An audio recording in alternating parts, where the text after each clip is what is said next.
Welcome to the B2B Breakthrough podcast. We're here to bring you all the best knowledge, insights, and strategies from e-commerce experts, successful business owners, and the team at Alibaba.com that you'll need to grow your business and achieve your next big breakthrough. I'm your host, Ciara Cristo. Today's episode marks a new chapter for the B2B Breakthrough podcast. To address what you may be wondering, where's Sharon? Don't worry, she's rocking it somewhere awesome. Things move fast in the sourcing world, just like your next breakthrough product. And that's what I'm here to help with. I'm Ciara, the brand lead on the marketing team at Alibaba.com. I'll be your guide helping you navigate the latest sourcing trends and insider tips straight from the brand. Today, we're lucky because we have an incredible guest joining us, Natalie Jacob. Oh my gosh, I'm honored. It's a joy. Thank you so much for having me. So let's get into it. The first thing I kind of want to lay a foundation for our listeners. You and I were talking the other day about how you didn't really have a traditional entry point into entrepreneurship. Can you set the stage for us? How did you get into this position and what brought you to creating Etymology? Well, initially, when I started out, I was more of a traditional fine artist. I was in college and just experimenting, kind of trying to find my way. And I always knew I wanted to do something creative, but I didn't know exactly in what capacity that would be or necessarily what that would look like down the road. I started experimenting with jewelry making and seeing what I could do with different tools. And being in school really taught me that. And I thought, okay, well, what could this look like in the longer term? I'm not entirely sure. And, things just kind of blossomed and grew with the internet. And as time went on, my business grew as well, which was amazing. So I want to take a moment and take a step back to the very beginning of your journey. In my time at Alibaba.com, we've talked to a lot of entrepreneurs and experts in the e-commerce world, and we chat about how to begin and find your way into entrepreneurship. And everyone says, just start, just do it, take the leap. I think it's such sage advice, and it holds true in my experience. And I want to turn back a little bit and tell us what your first step was. What was that first move to transition, rather, from fine artist to entrepreneur in the creative world? Yeah, it's interesting that you mentioned that because I don't feel as though, I think I'm still both. I don't think I've ever really left that creative realm fully. And I think entrepreneurship, it finds you. You don't necessarily go seeking it. You just kind of have that impetus to begin with. And for me, I always knew that I couldn't really imagine myself in like a corporate environment. I really wanted to be my own boss, get my creative work out there, and just share that story with the world. So it was a very sort of natural transition. And so what was that first step, though? I think for me, it was just seeing how people responded to my work and knowing, hey, maybe this is something that I could really run with and really grow as a business down the line. Just knowing that people get so excited by what I'm creating, it was invigorating and it brought me so much joy. It still does to this day. So it was the reaction from your customers that really helped you build that momentum. Absolutely. And it was interesting because when you're an artist or a maker, even as a small business owner, when you're creating your products, it's just you and the product. You're not necessarily getting upfront feedback from anybody because it's a very kind of solitary experience. So getting that feedback and seeing those reactions is what really changed my mind and what really moved me forward. I also realized we didn't really cover what the product is at Etymology Jewelry. So since you mentioned that, what is the product you're producing? What are some of your best sellers and the things you're most excited about creating, put into the market? Oh, yeah. Well, Etymology Jewelry is handmade jewelry. It's sustainable for creative base. So anyone who loves bright, colorful designs, things that no one else will have, jewelry that you stumble into a store and you say, wow, I've never seen that before. That's what I aim to create on a day-to-day basis. And for me, I use a lot of beads, lots of crystals. And in those creations, bracelets seems to be the most popular, and rings too, but bracelets. So we know that you like to integrate some sustainable practices to bring, the most eco-friendly jewelry to the market and sustainable jewelry that, you know that your audience is looking for. how do you combine the vintage sourcing with new products that you source on Alibaba? I really love to integrate little bits of, upcycling, just little flourishes of that into anything that I design. So initially, if I have an idea for a piece of jewelry, I start with the materials and then I go into actually making it. And I initially start with the materials that I can get, over and over again more easily. So Alibaba is key for that for me. Alibaba.com is so key. And then after that, the sustainable aspect, I think, okay, so I have, amethyst and then I have these really cool gold plated chains. Like what accent or what sort of flourish can I contribute to that to bring it to a whole other level? And that's where the upcycling really comes into play. So, what materials spark the most inspiration for you? What draws your eye? If you're walking into a thrift store, where are you immediately beelining? The jewelry case, definitely. Yeah, that's where all the goodies are. So, you're upcycling from existing jewelry and giving it new life. Yes. And sometimes it's very interesting because, at this point, my business, I do a lot of wholesale. So I'm doing bulk orders for folks with jewelry. And I need to be able to get certain materials over and over again. But when I'm thrifting, there might not necessarily be a guarantee of that. However, the thrift stores, they are so inundated with stuff that they'll just take a giant gallon bag and put a ton of jewelry in it and, sell that. But that's like a bulk of materials for me. So then I'm like, okay, I can actually use this in a greater way because I have so much. So it's helpful. It works out. Do you go into that with a design in mind already, or are you creating what your materials are telling you? Are you listening to the materials and letting that guide you? I think it's a little of column A and a little of column B, where, sometimes I do have a design, but I think 9 times out of 10, I let the materials inspire me. Nice. So I want to shift to the Alibaba.com side of those sourcing practices, because this is a platform where you are able to refine your search a little bit more. And it is a treasure trove, but it's less of a luck of the draw situation. Absolutely. So when you go into a sourcing practice on Alibaba.com, do you have a design in mind, or do you also seek inspiration in the search? Oh, it's definitely both. Because when I'm searching, I'll say, okay, so I really need some amethyst here. And I'll look that up. Amethyst is one of my favorites. I've been really loving designing with it for a fall and winter. But, Alibaba offers so many different options that I can't help but be inspired by all the search results. And I'll say, oh, I didn't even know this product existed. I think I need to integrate this into my line. And inevitably, I'll leave with more than I bargained for. Can you tell me about a lucky find that really inspired a piece that you're really proud of? I mean, like I said, I've been really stuck on amethyst, and I found these really great kind of like raw amethyst slices where you could really see the layers of the stone. It was very unique and different because usually you just see it's like kind of plain purple. It's very kind of not like in its natural state. It's like they treat it a little bit. So this looked a little bit more organic, a little bit more different. I'm like, wow, okay, this is cool. Frankly, I'm not all that familiar with amethyst as a material.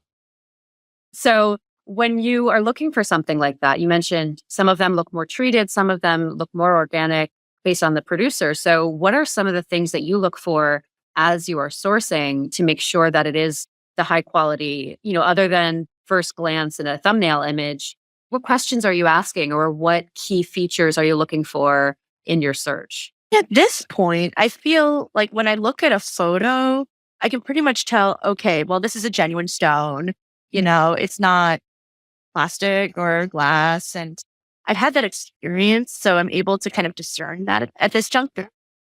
But when it comes to someone new and it's a bulk purchase, a new vendor, a new supplier, I'll get a sample before I really go to town and say, get, dozens and dozens of beads type of thing.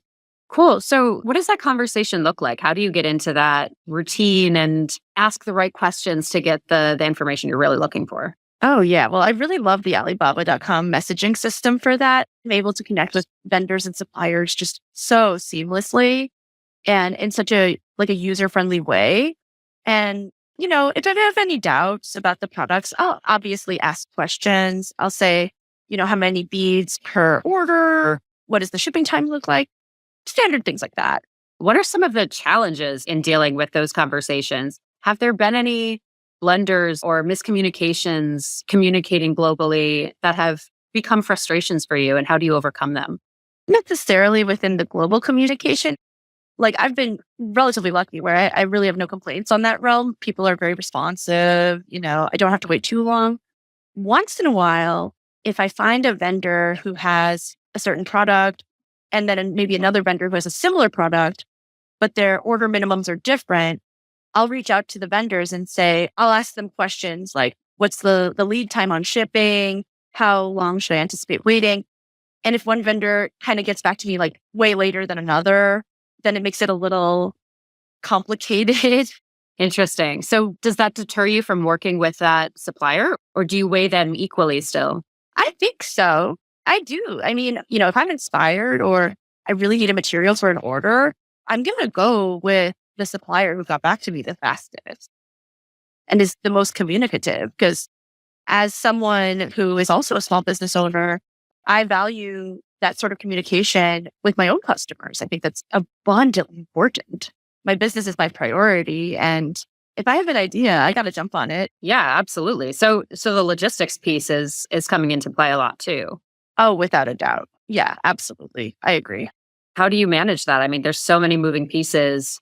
How do you structure that timeline to get the right product to the right client? I know.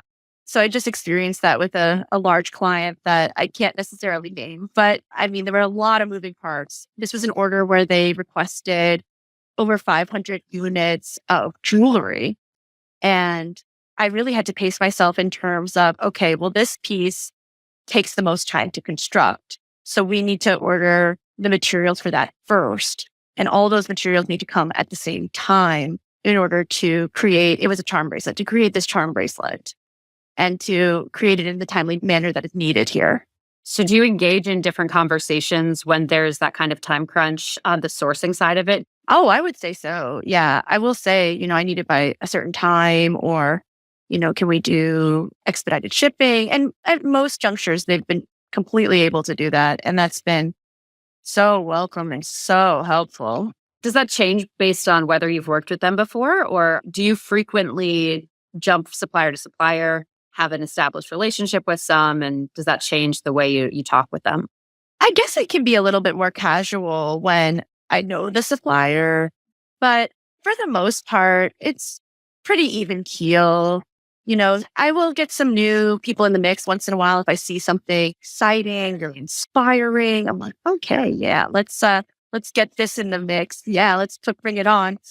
But other times, if I have an established relationship and my supplier via Alibaba.com has been, wonderful, I don't want to, change that. Like it's not broken. Don't fix it. Absolutely. As you're processing the inventory management side of it, how do you determine how much to order, especially when there's, we talked earlier about inspiration being a part of your creation process. It's huge. Yeah. I mean, that's a big driver overall.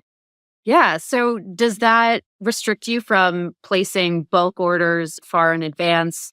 Are you making smaller orders to keep up with trends? Oh, sure. I mean, that's huge because I have made the mistake in the past of bulking up on something where neon was a big trend a couple of years ago. And I got a lot of that. And I didn't even end up using all of it when the trend was done. And that kind of gave me pause. And I said, okay, well, this wasn't as intentional of a business decision as I could have made. But having the access to, the ease of sourcing with Alibaba.com, I can really keep abreast on trends and just know, oh, okay, so dainty is really popular right now. Anything with charms is huge. What can I do to create something exciting like that for my customer? Nice. So how are you managing the trends? How do you keep up with that? I think social media is very helpful just in general, seeing what is resonating with my customers when I'm doing shows in person. Those are all big, for lack of a better term, influencing, influencers, etc. Cool. Yeah, that was actually one of my questions I had for you was we talk with a lot of folks who are sourcing online and selling online Yeah. and keeping everything in the e-commerce realm. And that's always a part of it in the upfront for business owners, but when it comes to in-person sales, how does that impact your ethos? How does that impact your inspiration? Tell me a little bit about your retail experience on the ground. Oh, yeah. I mean, I've had ample experience both in e-commerce and selling person to person, also wholesale in, a market capacity where I'm meeting the clients in person, also in an online e-commerce way. But I think it all kind of melds and influences one another, all these certain experiences with customers. And it's interesting because I know something that I like to tell people is that when it comes to either retail customers or wholesale buyers, you can't say that every single person like blank thing, like every single person will love this bracelet. It's just never going to happen. So it's interesting. Even if something is a top seller, there's always going to be someone out there that says this isn't her me. But it's nice to know that you can make things that make people smile and bring the utmost joy in the products that you're providing. Some of that is, we were talking about it being at artisan fairs and farmers markets and situations like that. So, do you have any anecdotes from those experiences that really warmed your heart or struck a particular chord with you? I mean, I always get excited. Yeah, I actually do. I did a show. I try to travel to do shows once in a while. I haven't, I'm kind of splitting right now. I'm doing some shows in upstate New York and New York City. I did a show in North Carolina a few years back, and it was a really large show that I just kind of took a chance on because I saw it on Instagram. And I mean, this audience was so enthusiastic. I mean, girls would run screaming to my table and say, I've never seen anything like this. And I'm like, wow. I mean, the response blew me away. It was amazing. I mean, that's what every product-based business wants is customers that are genuinely excited about what they're providing. That's so heartwarming. Thank you. Can you tell us a little bit about your design? Cuff bracelets are so popular. I like to do an individual stone or a little mix of stones and just highlight those materials in a really beautiful and special way. Again, in a way that captures people's imaginations and makes them just say, wow, I've never seen this before. Everything is handmade and designed in our studio, based in New York. And it's the type of thing where anything can be, even in a larger quantity, anything can be handmade, but it just needs the proper timing. So, if you're going to order 1,000 of pieces of jewelry, I'll say, okay, well, that might take a month. It might take some time, but it can be done. What are some of those strategies beyond, giving your clients a heads up? What are those strategies that help you manage your time to give every piece the attention that I know that you want to give it? Oh, yeah. Well, I will say, oddly enough, it's easier to make dozens and dozens of the same design versus dozens and dozens of a different thing. Because when you're making the same thing over and over again, you kind of get into a groove, you kind of get into a rhythm, and you're really able to streamline that process just from the repetition. But with something where each individual piece is one of a kind, it's a little bit more challenging. And so those bulk orders, when you're making hundreds of pieces that are identical or, whatever that quantity is, are those more for your commission-based clients? They're for my wholesale clients. So store clients. I've worked with a few museum stores. I've worked with some larger companies. That's been really exciting. The biggest company I ever worked with in a wholesale capacity was actually Macy's. Oh, wow. Yeah. What were you producing for Macy's? Well, it was part of an Etsy Macy's pop-up. And this was maybe 6 or 7 years ago. They had it around holiday time. They wanted to promote, New York City based artisans and designers. And they approached me and I was overjoyed. Really cool. It was very fun. So for a client like that, how do you decide what to make and how to source for that? I mean, I work directly with the client, but I keep in mind, okay, this is an item that I need to be able to order these materials consistently to maintain that sort of quality throughout every piece that I make. So they're not all going to be exactly the same, right? Because it's handmade, but they need to be sisters, not twins. There you go. Like our eyebrows. There you go. True.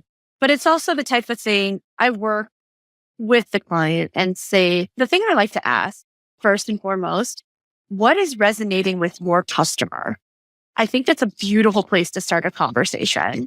It's the type of thing where you can gauge this is working in this store, or maybe, they don't really like rings, but they want bag charms. So that's something I've experienced recently. Like bag charms are big, but I want to make some where they're like kind of keychain, kind of for your bag, a little bit of both. When did bag charms onto the scene? I think recently. And so what kind of audience do you find is gravitating towards those products? Do you find that your audience is kind of segmented based on the products that you're producing? I would say so. So the majority, and it's nice because on a place like Instagram, I can actually break down the demographics of who my audience is and where they live, how old they are, etc. So I've looked there, and that's really kind of given me that baseline. My audience, over 60%, is between the ages of 25 and I believe it was 44. What are they buying? What is that demographic getting from you? So they're definitely buying things that are on trend, but they might not necessarily want something so out there that it's not approachable. So a bag charm is a great way to go in that way for a few reasons. You don't need to be a jewelry lover to want or need one. And alternatively, you can also use it as a keychain. We like flexibility. That's helpful. The that versatility is huge. Cross product pollination. Yeah, exactly. How do you maintain profitability throughout your process? What are some of those strategies that help you stay afloat? I mean, being very mindful of, something that's huge and very impactful in the jewelry world is the metal market, because that's kind of been really, I don't know if you keep abreast of this or keep track of it, but metal has increased so much in price just over the past year. The fine market with like 14 karat and up is kind of the pinnacle, but it influences plated, because when you plate something, you're using a fine material to go for a less expensive material. So it does drive the cost up. And it's something I really try to keep in the forefront of my mind, really be intentional about and say, okay, how can I maintain this profitability, but also keep things in line with my clients' expectations and what my clients need for a price point? Got it. So it's tracking the trends in that market. Without a doubt. And how do you, in that same breath, how do you maintain the quality of your materials in that pursuit of profitability, of, appeasing your clients as well? That's pretty easy. And honestly, Alibaba.com helps with this too. When you buy in bulk, you're able to diminish your overall cost, but you're not necessarily sacrificing quality. And that's really major in my line, Etymology Jewelry, just making sure I have that uniqueness, that quality that people expect, but still keep prices relatively approachable. So as you're looking forward, what are some of your next steps that you're getting excited about, and where are you trying to push your brand? The holiday season is ahead. So really focusing on that, seeing, what comes of the in-person shows, opportunities come that way, in addition to online organically. And that's kind of amazing. After holiday, I think I want to try to explore getting into some more gallery type places like museum stores, just because I've always been an artist at heart. That's something I've really valued, and it's been important to me. So that's something I'm kind of looking forward to in the future. That's really beautiful. So how do you find and maintain those relationships with the buyers from the museums? Is that a different process than traditional retail? Oh, it is. When you're approaching a wholesale buyer, it's like a whole different ballgame than peer-to-peer, person-to-person. I would say I mean, the avenue I've had the most luck has been Instagram. I have done traditional trade shows, but they are very touch and go. And it's a very high investment to not have an absolute certainty that it's going to pay off. Does that change the dynamic a little bit in your sourcing? I would say so, because I think they're a little bit more open to experimentation, a little bit more open to, hey, you're the designer, you're the boss, you make what you think is going to be cool. And, that's what every artist and designer wants. However, when you're working with a bigger company, it can be the type of thing where it's like a design challenge where they say, okay, we want a necklace that's a certain length and a certain colorway. Can you fulfill that? The answer is always yes. Okay, that's cool. So it's different. So you have more freedom. I think so. I think there's always freedom in the way where, buyers will tell you, this is what we want. And you can always make it with your vision. I never feel restricted in that way. That's cool. So I want to go back to the holiday planning piece. The holiday push is big for a lot of small business owners. Everyone is prepping. How far in advance do you start thinking about Christmas? And not far enough. I'm a little more freeform, but, I kind of like to let the client guide me in that way. It's hard to predict when people go full throttle on the Christmas ordering. I think we're definitely in that mode right now, but we maybe just got there. So it's taking a little more time. Some of these stores will order in October. We're more like in November. When we start thinking about Christmas and the holiday season on our side from the Alibaba perspective, that's when Super September kicks in for us. We start thinking as soon as September hits, we're always curious, like, where are you falling in this process and how can we continue to support you? I think for every buyer, it's different. September, I think, is a great time because you will have those early birds in my book, but then you'll also have people that come through later on, more October, November. I mean, I'm getting a lot of November right now, but yeah, it varies every year. That's crazy. So I want to take a look back again. If you could look back to day one, Natalie, setting up Etymology, what is some encouragement or advice that you would whisper in your own ear? I would say, I guess this sounds cliche, but just keep going, keep doing it, keep hitting the pavement, hustling, just get your work out there and don't be hesitant to do that. Would it impact your creative freedom or is it more about the business mindset that you would encourage her? I don't think it impacts my creative freedom because the thing that I use as my guiding light, I'm kind of like, well, I love this quote. It's tell your own story and you will be interesting. So if I'm true to myself in both my products and my business, everything else will fall into place. And I continue to let that be my North Star to this day. And that helps me a lot. That's a great, so tell your own story and you'll always be interesting. That's the line. It's from the artist Louise Bourgeois. She said it originally, but yeah. That's gorgeous. I love that quote. That's great. So, just feeding off of that, how do you stay motivated and inspired when you're balancing beyond staying true to yourself? How do you stay motivated balancing art and business? It's hard. As a business owner, one has to wear so many different hats and fulfill so many different roles. And this is nice too, just talking to my client. They tell me, okay, my customers are asking for this. Do you have that? And the answer is always yes. And it's like, well, how can I make that? And recently it was a client who wanted bag charm because she didn't like a traditional keychain and that the keychain kind of ruins your nails. But a bag charm can be both a charm and a keychain. So why not both? Interesting. So those pushing the boundaries prompts are really keeping you inspired to stretch your creative freedom. Without a doubt. Yeah. Nice.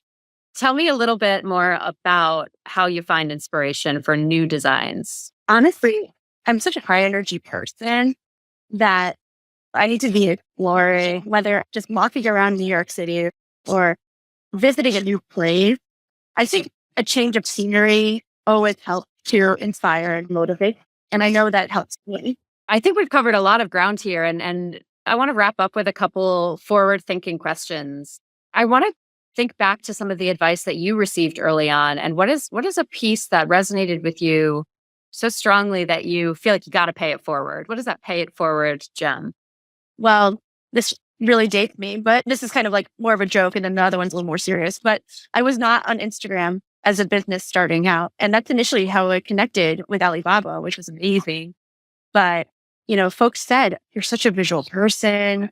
I think Instagram will really open up doors and like get your work out there. So it's kind of like, getting your work out there. But they're like, yeah, you should be on Instagram. Like Instagram was brand new at the time. And I'm like, I don't even have a smartphone. I could do that. I'm 35 now. I didn't get a smartphone until I was 26, 27. Wow. I know. I went a long time. I admire that. I think that's great. Thank you. I don't know. It's interesting. And then I became took the deep dive into Instagram. But the other thing that I would say that someone told me that has been very valuable advice is sometimes no means not right now in terms of products or your own small business, because someone might be wanting to see, okay, well, how is this line going to evolve? How is this small business going to grow? I want to see just what comes in the future. Certain clients have said, we love it, but maybe not this season. And I say, okay, I'm going to keep your information. Let's circle back in a few months. I can't wait to show you my new products then. Always leave the door open just for opportunity, because you just never know what will come about in the future. All right. And I have one last one for you. Who and what are your biggest inspirations? Who are your biggest role models as a business owner? Definitely other business owners, folks who are just very open with the knowledge that they've kind of garnered over the years. I actually have a mentor in the Diamond District of New York, and he has taught me so much about sourcing different metals, like what certain vintage eras look like. He's just given me so much knowledge. And it's influenced my business in terms of what I design and what I make and what I look for. It's awesome. Well, this has been really cool chatting with you. Ciara, thank you. Before we fully sign off, where can people find you? How do we stay tuned into your journey? Oh, wonderful. Thank you. So I'm on Instagram at Etymology Jewelry. So etymology is the study of words. If you're not sure how to spell that, look up what is the study of words, and then jewelry.